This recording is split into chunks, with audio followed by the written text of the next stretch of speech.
Kalau politik masih seperti sekarang, saya akan bangun LBP itu, Liga Boikot Pemilu. Lebih berguna itu sebagai penanda etis. Anda mau berhenti dengan politik uang atau enggak tuh? Saya akan minta izin pada Pak Luhut untuk pakai inisialnya itu sebelum dia diundang Anies jadi wakil presiden. Jadi teman-teman, mari kita berpikir radikal hari ini. Kita ingin politik bersih, tapi kita ragu.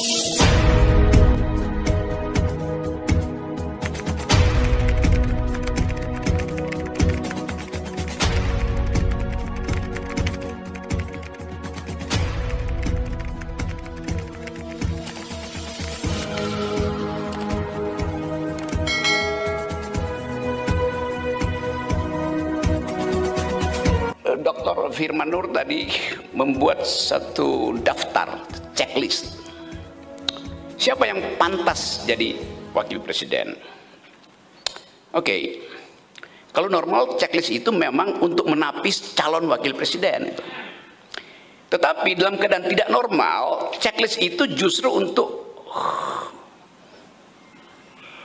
menghalangi calon wakil presiden.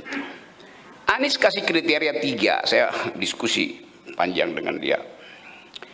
Calon wakil presiden pertama, dia harus menyumbang suara, tambahan suara elektabilitas. Artinya Anies tahu bahwa suaranya nggak cukup. Sinyal pertama itu. Nanti kita bahas tuh. Yang kedua, calon wapresnya Anies adalah orang yang mampu untuk menertibkan begundal-begundal di DPR. Dia udah bayangkan bahwa kalaupun dia menang, DPR itu nggak akan dia kuasai, masih akan dikuasai oleh petahana. Kira-kira begitu jalan pikirannya tuh. Harus mampu menstabilkan politik parlemen, kan itu kan. Artinya dia tahu dia akan diganggu terus.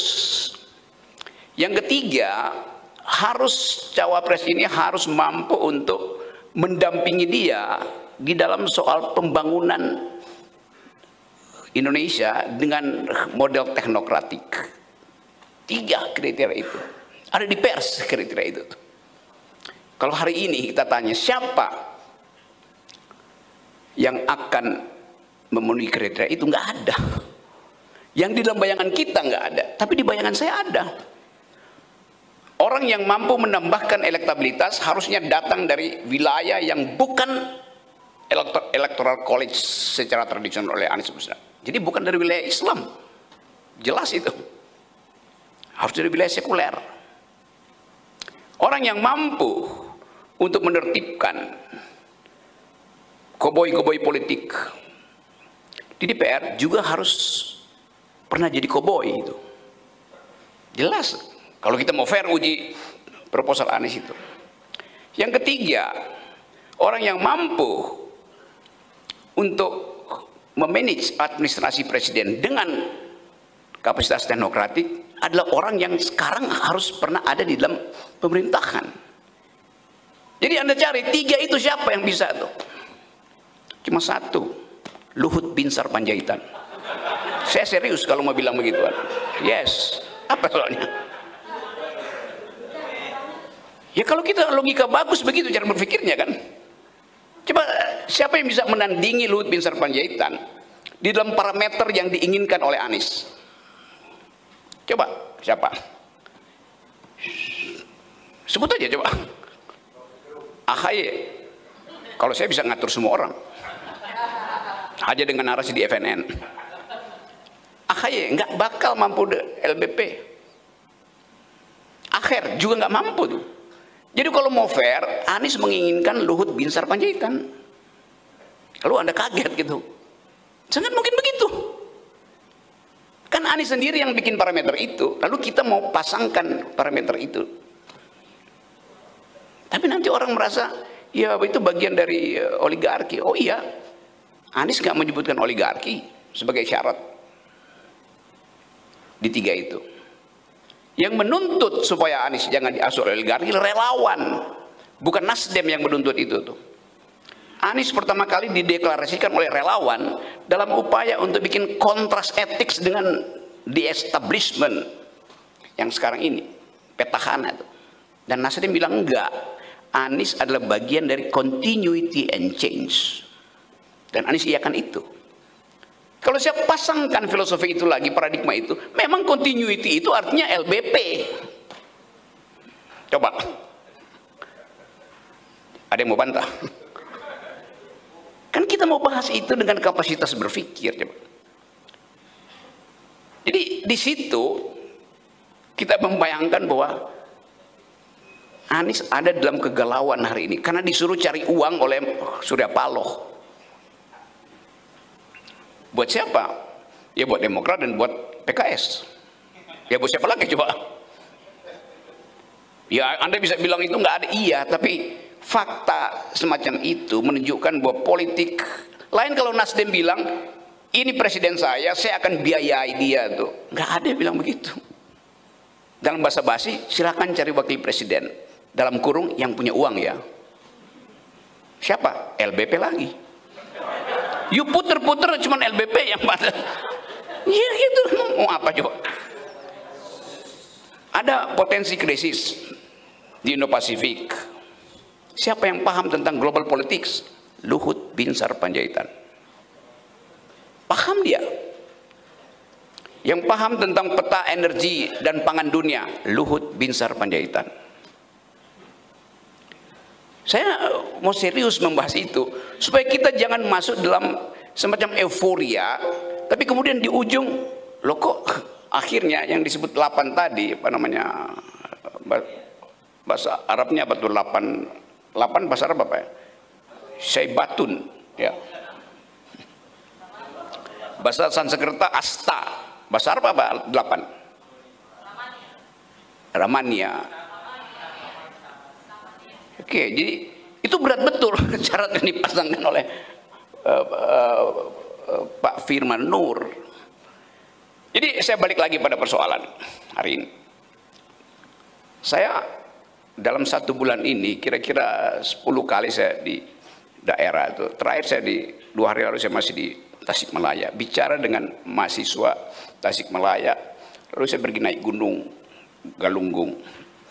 Turun dari gunung Galunggung, saya subuh-subuh masih ketemu dengan komunitas masyarakat di kaki Gunung Galunggung yang masih punya relasi radikal dengan Kartosuwiryo. Karena Galunggung itu tempat gerilya Kartosuwiryo, DITII, dan mereka juga nonton FNN. Salah satu orang desa itu bilang, kami dituduh radikal, kami dituduh Islam, ingin memberikan negara Islam, tapi kami menonton Pak Rocky ngomong di mana-mana itu, dan kami memang menuntut keadilan, bukan menuntut negara Islam. Memang hanya di dalam teori keadilan Islam kami bisa ekspresikan apa itu keadilan. Katanya kalian pro siapa? Anies. Kalau kutipan itu tidak diikuti oleh keterangan saya hari ini, Anies akan dikadrunkan karena akan dianggap didukung oleh politik radikal. Padahal kita mesti bicara apa yang dimaksud dengan jadi radikal. Kenapa ada bayangan semua ingin Anies itu mewujudkan semacam pseudo atau kripto kesyariahan itu? Karena masyarakat di bawah itu menganggap bahwa hanya dengan fasilitas wacana Muslim, Islam, dimungkinkan mereka berbicara tentang keadilan. Dia nggak tahu apa konsep keadilan Pancasila. Jadi begitu keadaan itu. Itu saya mau terangkan ini. Karena potensi Anies untuk tetap diasuh di dalam wilayah komunal dia itu berlangsung terus sampai hari ini. Anies akan dikecilkan terus sebagai tokoh Islam ansih. Gitu aja, gampang aja tuh. Jadi itu bahayanya tuh. Karena itu tadi saya bilang, ya Anies mesti ada di dalam wilayah yang lain, yaitu wakil presidennya mesti wilayah lain. Tapi kemudian nanti ada ketegangan baru lagi di situ. Jadi kita masuk dalam jebakan-jebakan yang sengaja dibuat supaya bangsa ini nggak bertumbuh pikirannya kan. Itu modalnya begitu. Tetapi saya selalu punya semacam feeling yang saya kalkulasi dari berbagai perjalanan. Kalau saya pergi ke daerah, saya selalu ketemu rakyat kecil. Tahu, kalau saya bilang relawan di daerah itu dengan sangat otentik menyatakan kami mendukung Anies karena kami punya uang untuk mendukung Anies. Dia nggak nunggu partai-partai kasih uang ke Anies itu. Jadi bayangkan di sebuah daerah di Tasikmalaya yang political efficacy-nya itu masih rendah, dianggap begitu, karena masih ada bayangan tentang politik identitas. Dia tahu cara berpolitik gaya Amerika. This is my share, $10, $100, crowdfunding. Itu yang mesti dipikirkan oleh relawan Anies. Kalau ditanya siapa yang paling paham keadaan pendukung Anies, saya tuh sebulan itu bisa 20 kali diundang BEM atau masyarakat lain. Nah, coba kita atur supaya ada situasi baru menuju 2024 di mana oligarki itu betul disingkirkan. Uangmu nggak kupakai itu. Kan itu mestinya ada tindakan radikal.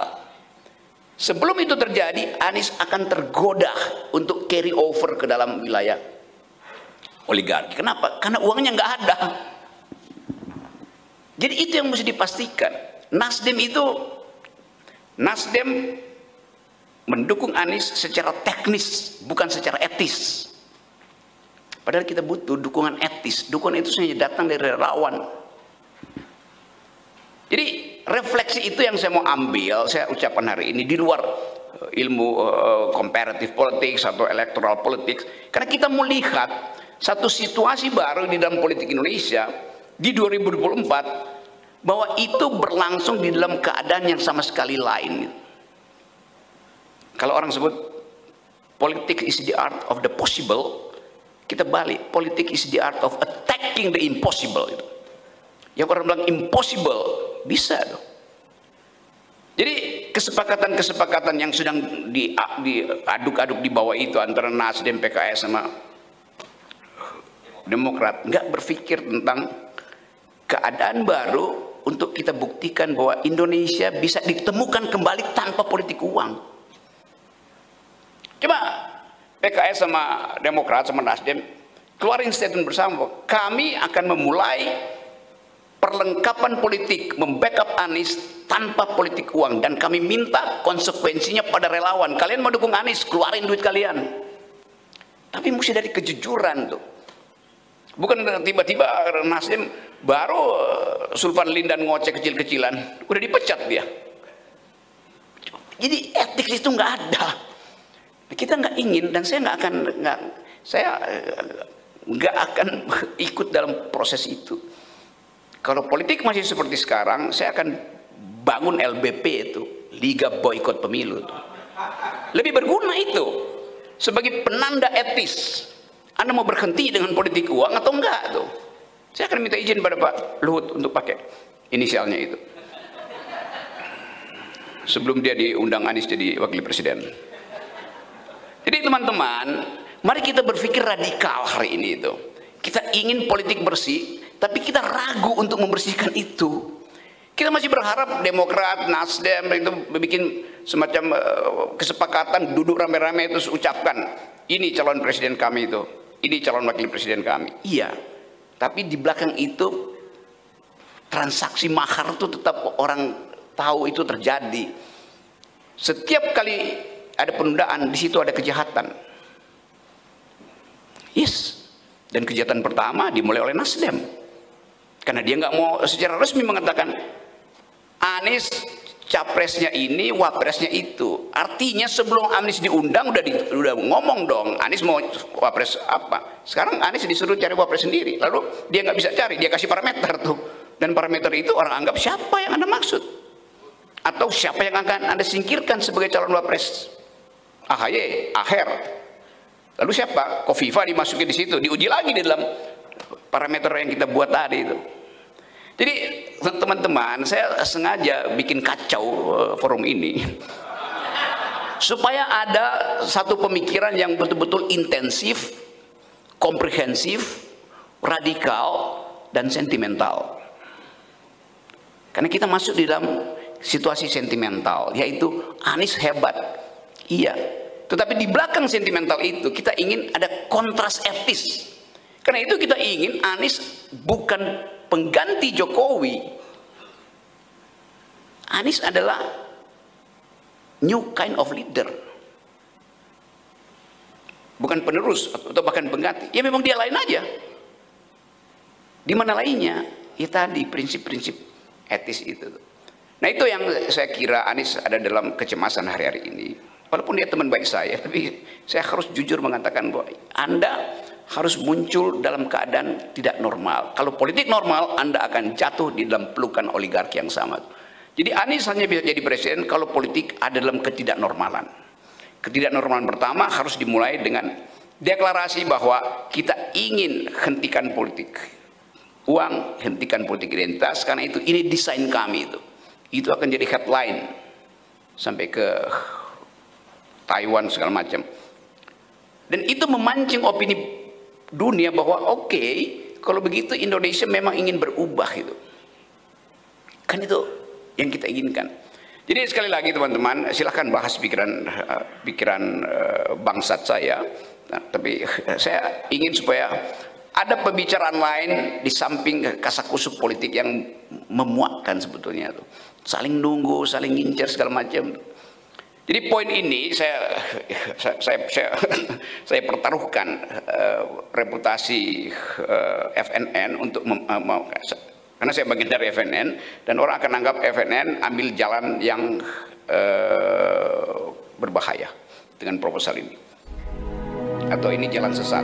Tapi saya selalu ingin pastikan melalui FNN Anda akan tersesat di jalan yang benar.